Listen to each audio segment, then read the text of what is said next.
Assalamualaikum warahmatullahi wabarakatuh. Halo teman-teman, perkenalkan nama saya Farhan Nova Syahreza dan di sini saya bersama rekan saya yaitu Nadril Ilham Surya Prayoga dan kembali lagi di segmen Boil belajar bersama Obom dan Ail. Nah, jadi pada kesempatan kali ini kelompok kami akan mempresentasikan materi yang berkaitan dengan metode numerik dalam penyelesaian persamaan matematika. Adapun materi yang akan kami bahas yaitu terdiri dari 3 bagian. Yang pertama itu mengenai persamaan nonlinear dengan pendekatan metode iterasi titik tetap. Yang kedua, kami akan membahas solusi numerik persamaan linear menggunakan metode Gauss-Seidel. Dan yang ketiga, kami akan menjelaskan mengenai metode dekomposisi LU. Baik, untuk mulai pembahasan, kami akan masuk ke materi yang pertama, yaitu mengenai persamaan nonlinear dan metode iterasi titik tetap. Let's go. Baik, teman-teman, jadi di sini saya Farhan akan membahas mengenai materi yang pertama, yaitu mengenai persamaan nonlinear metode iterasi titik tetap. Nah, oke, kita langsung ke next slide. Jadi sebelum membahas mengenai metode iterasi tetap, kita membahas dulu mengenai persamaan nonlinear. Jadi persamaan nonlinear ini adalah jenis persamaan matematika yang hubungan antara variabel-variabelnya tidak membentuk garis lurus. Berbeda dengan persamaan linear yang sederhana dan mudah diselesaikan karena hanya melibatkan variabel berpangkat 1. Sedangkan persamaan nonlinear ini dapat melibatkan pangkat lebih dari 1, fungsi trigonometri, eksponensial, atau bentuk kompleks lainnya. Nah, jadi hal ini tuh yang membuat perilaku persamaan nonlinear ini menjadi lebih rumit dan juga tidak selalu dapat diprediksi dengan mudah. Next. Oke, sekarang kita membahas mengenai prinsip dasar metode iterasi titik tetap. Jadi yang pertama itu metode itu biasanya didasarkan pada penyusunan kembali persamaan. Dan yang kedua, jadi jika fx-nya 0 menjadi bentuk gx sama dengan gx, yaitu mengubah persamaan sehingga variabel x berada di ruas kiri. Lalu penyusunan ulang dapat dilakukan secara aljabar atau dengan menambahkan x pada ruas persamaan pemula. Misal, dengan metode aljabar ada x kuadrat dikurangi 4x tambah 2 sama dengan 0. Lalu diubah menjadi x sama dengan x kuadrat ditambah 2 per 4. Nah, dengan penambahan x pada kedua ruas, jika ada soal cos x sama dengan 0, maka diubah menjadi di kiri tambah x dan di ruas kanan juga tambah x menjadi x sama dengan cos x tambah x. Next. Lalu kita akan membahas mengenai metode iterasi tetap titik tetap, yaitu kegunaan persamaan x sama dengan gx adalah bahwa persamaan tersebut memberikan suatu formula untuk meramalkan suatu nilai x sebagai fungsi dari x. Atau jika diberikan suatu taksiran awal pada akar xi, maka persamaan x sama dengan gx dapat dipakai untuk menghitung taksiran baru xi tambah 1, atau dapat dirumuskan sebagai berikut, yaitu xi tambah 1 sama dengan gxi. Nah, di sini selanjutnya saya akan menjelaskan mengenai syarat kekonvergenan. Jadi dalam iterasi titik tetap itu yaitu menyusun kembali fungsi fx ke bentuk x sama dengan gx. Misalkan nih ada gx dan g aksen x kontinu pada suatu interval a sampai b yang memuat titik tetap r. Maka bentuknya itu seperti ini. xi tambah 1 sama dengan gxi. Nah, dengan x-nya 0, elemen A sampai B akan membentuk suatu barisan. Nah, barisan tersebut ini akan konvergen ke R jika G aksen R-nya kurang dari 1. Nah, jika si G aksen R-nya lebih dari 1, barisan tersebut tidak akan konvergen atau biasa dibilang divergen. Nah, apabila G aksen R-nya sama dengan 1, tidak dapat disimpulkan mengenai kekonvergenan iterasinya. Nah, mungkin untuk selanjutnya akan dilanjutkan oleh teman saya. Waktu dan tempat dipersilahkan. Tuh. Oke guys, jadi setelah tadi rekan saya telah menjelaskan tentang persamaan nonlinear metode iterasi titik tetap. Nah, di sini saya berkesempatan untuk menjelaskan tentang solusi persamaan linear metode Gauss-Seidel. Nah, jadi saya perkenalkan, nama saya Najib Prayoga. Jadi di sini saya akan menjelaskan tentang persamaan linear metode Gauss-Seidel. Seperti itu. Bagaimana kelanjutannya? Mari kita ikut. Let's go. Nah, jadi guys, metode Gauss-Seidel ini merupakan salah satu metode yang digunakan untuk menyelesaikan sistem persamaan linear dengan cara iterasi atau perulangan. Nah, jadi seperti yang sebelumnya, yaitu metode iterasi dengan titik tetap, itu juga sama melakukan metode cara iterasi atau perulangan sampai menemukan galat atau error tertentu, seperti itu. Nah, metode Gauss-Seidel juga memiliki bentuk umum yang dimana terdapat pada gambar di atas ini. Nah, jadi metode Gauss-Seidel ini hampir mirip dengan metode iterasi Jacobi, namun yang membedakan ketika dalam metode iterasi Jacobi, nilai X1 yang dihitung dari persamaan pertama tidak digunakan untuk menghitung nilai X2 dengan persamaan kedua. Nah, misalnya gini, kita asumsikan tebakan awal tuh 0, 0, 0.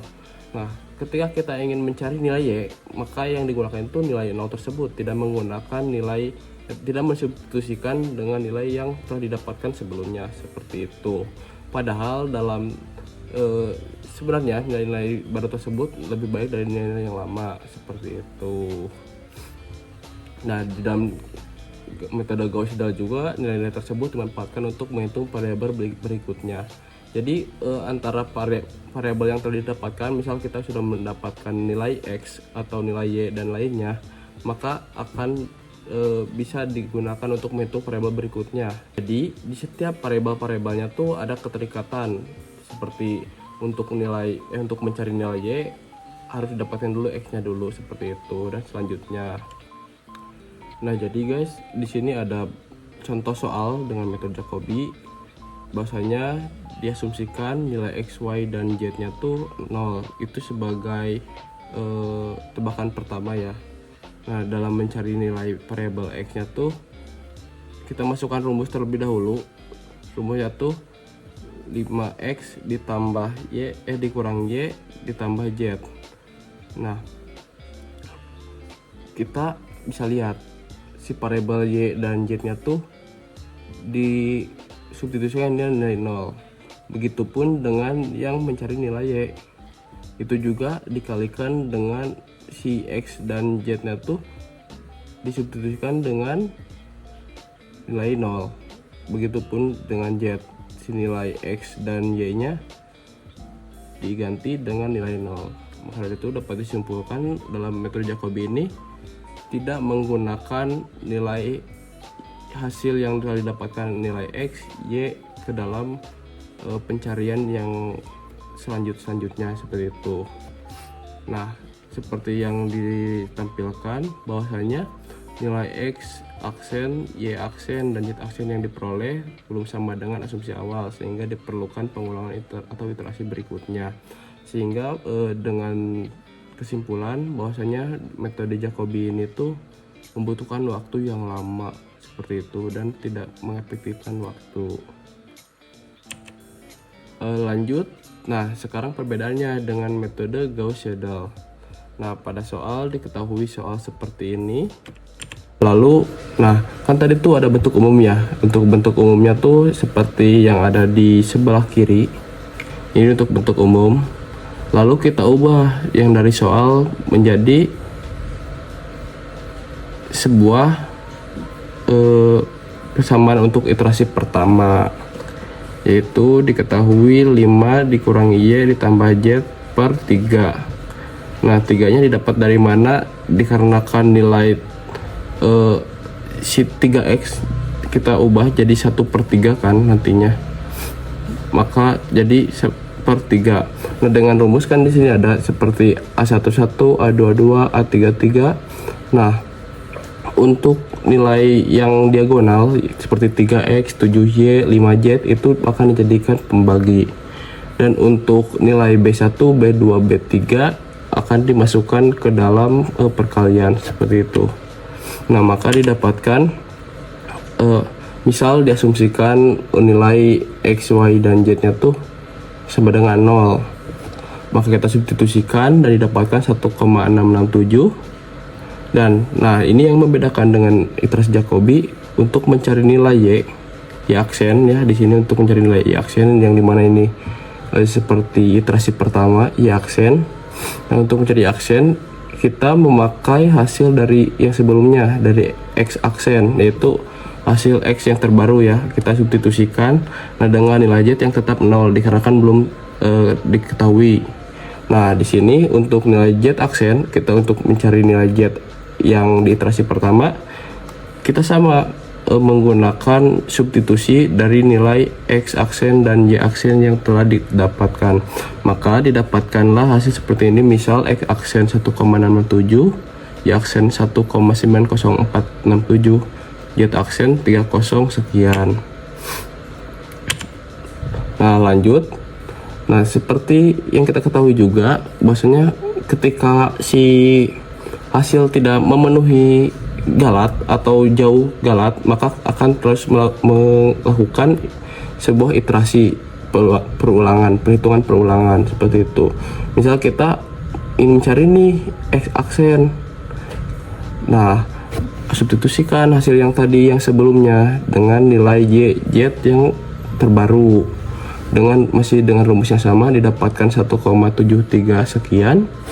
Dan kita juga akan mencari y double aksen yang dimana ini merupakan nilai y dengan iterasi kedua menggunakan nilai x terbaru dan nilai z yang terbaru. Begitupun dengan nilai z.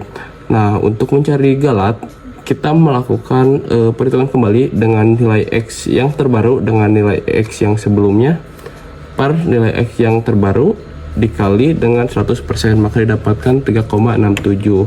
Begitupun yang lainnya. Nah, maka dapat disimpulkan di sini kita diketahui bahwasanya dengan metode iterasi Gauss-Seidel kita hanya melakukan 10 kali iterasi untuk mencapai galat 0,00%. Berbeda dengan metode iterasi Jacobi yang harus melakukan 15 kali iterasi untuk mencapai 0,00%.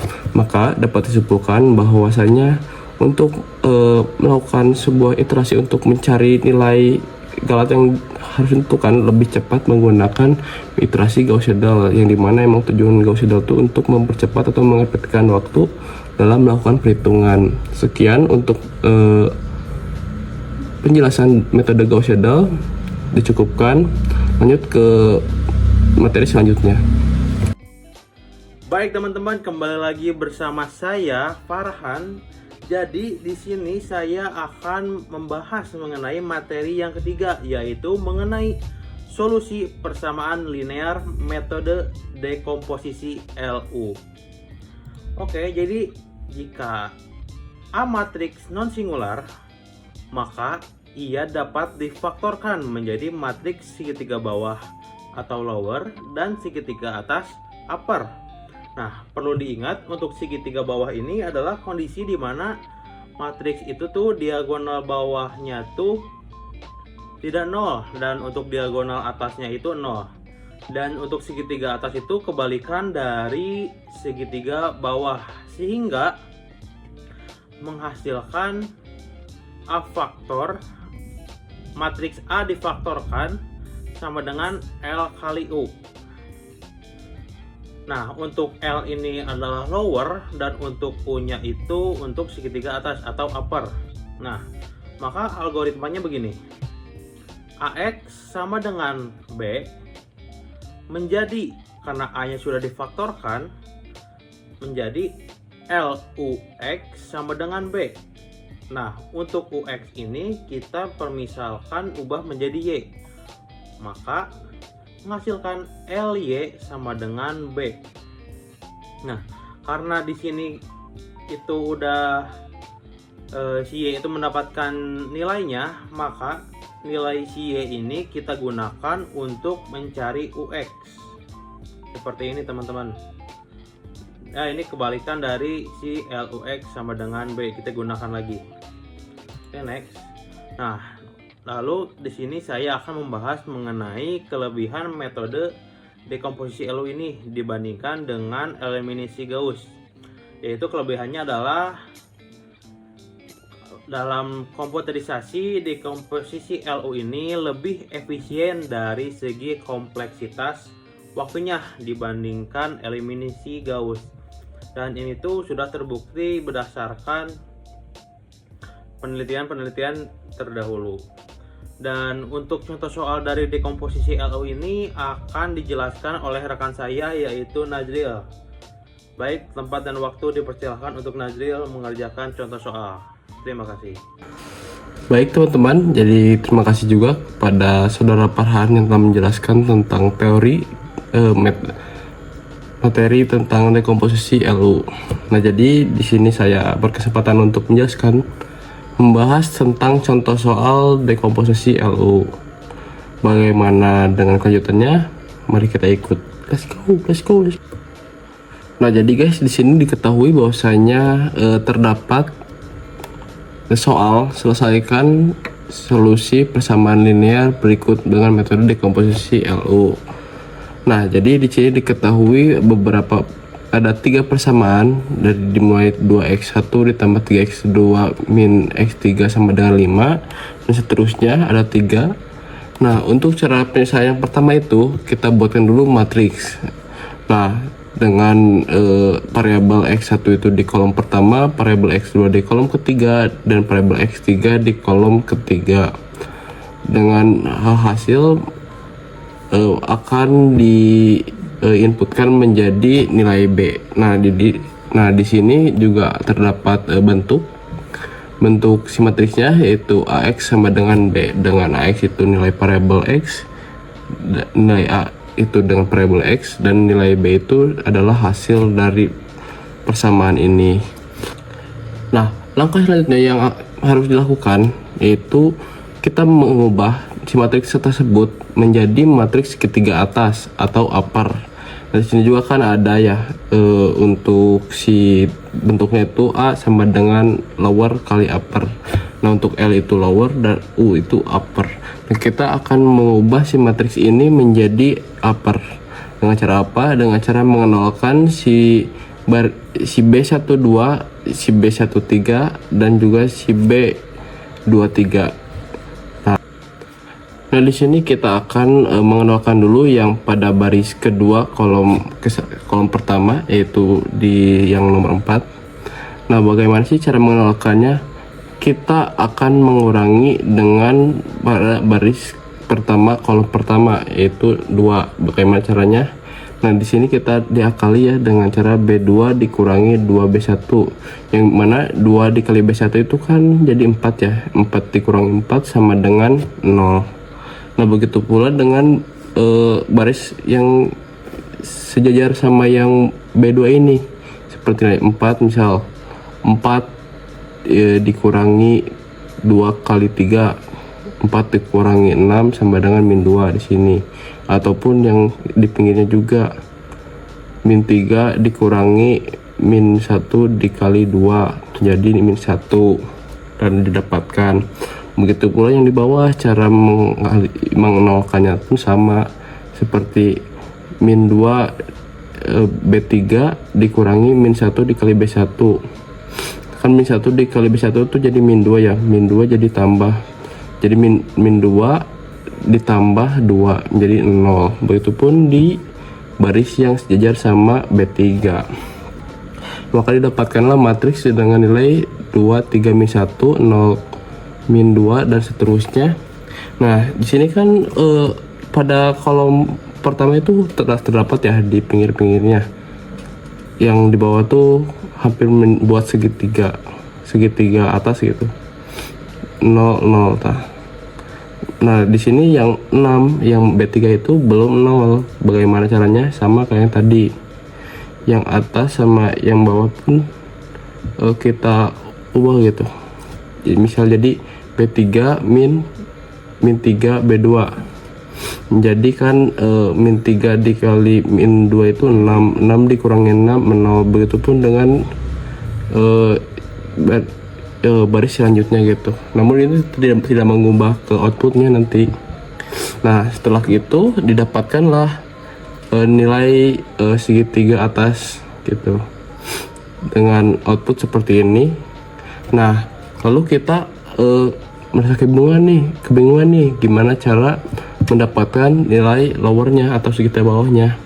Nah, jadi gampang saja kita menggunakan template dengan cara kita yang diagonal tuh kita pakai nilai 111 dan yang segitiga atasnya tuh pakai 0 0 0. Jadi tersisa yang segitiga bawah. Nah, untuk segitiga bawah pada baris kedua kolom pertama itu gunakan yang tadi telah didapatkan yang nilai yang buat mengenalkan. Misal di sini ada 2, ada min 1, ada min 3. Nah, kita tinggal substitusikan aja itu nilainya. Maka didapatkan nilai segitiga lower dan segitiga upper. Nah, ketika segitiga lower dan segitiga upper ini dikalikan, maka didapatkanlah hasil A. Namun dari sini ada juga untuk lanjutannya. Nah, setelah didapatkan si nilai hasil dari nilai lower dan nilai uppernya, kita akan melakukan substitusi maju dan substitusi mundur atau forward substitution atau reverse substitution dengan bentuk ly sama dengan b. Ini untuk substitusi maju.